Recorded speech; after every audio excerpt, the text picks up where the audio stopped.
I'd like to share from our mentor, Ron Roth. He wrote this really lovely little book called Jesus in the New Light. And it's a book that I really use as an anchor.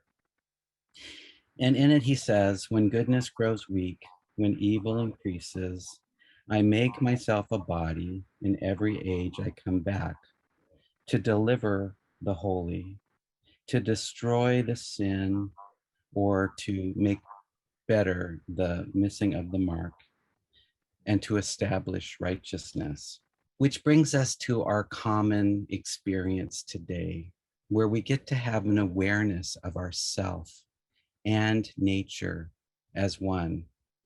As Bishop Dana showed us in his life, when the energies were disgruntled, there was physical symptoms or symbols that demonstrated that.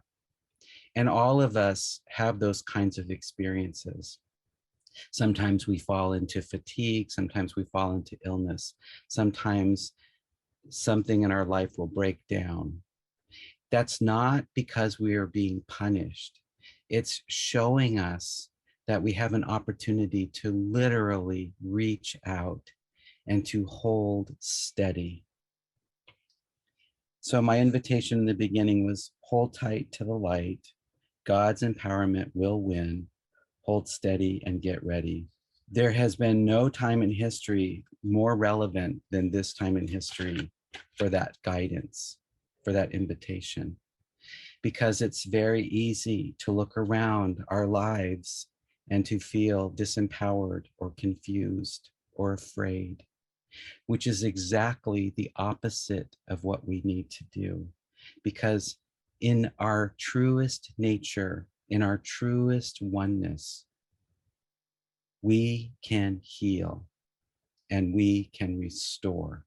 And it means that we need to get in touch with our passion.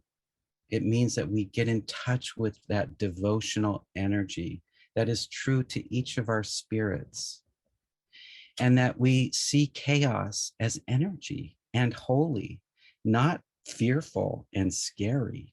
In all chaos, there is a cosmos. In all disorder, a secret order. Carl Jung taught us that many, many years ago. And so whenever chaos comes into our life, it's only an invitation to be still and know. It is only an invitation to move into what you're passionate about, what your devotional needs are. Often we forsake our God-given spirit for a task list or to be pleasing to something or someone, when in fact, really, when we are pleasing to our divinity, life becomes a beautiful order. Why is this important? Why do we need to remember these miracles? Why do we need to have miracles? And why is the holy fire important? Well, the holy fire happens. The holy fire has been happening for a very long time. The holy fire is talked about in the scriptures. There's history of the holy fire. There's also been a lot of scientific study and debate about the holy fire, because some people say it's false, it's a hoax, it's a deliberate manipulation.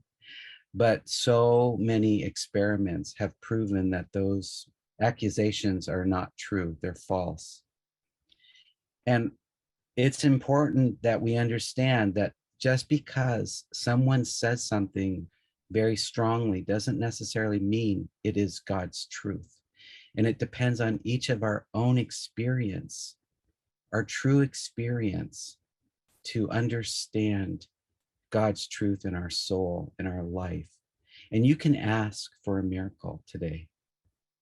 You can ask that your heart be impacted today, and let God help you out. It happens to each of us. We're all called into action, to be an intercessor, to be a conductor of holy fire, in our lives, in our neighborhoods, in our families, in our communities, in our spiritual walk, in our daily walk, in our walk in life. None of us is off the hook from being the crucible in which God might literally activate for a specific purpose. So if you are ready, let God know you are ready. And if you're not ready, ask God to ready you. The times are such that each of us need to understand we are essential to the evolution of goodness, to the wonderment, to the preciousness, to the consciousness evolving on this planet in the most resplendent way.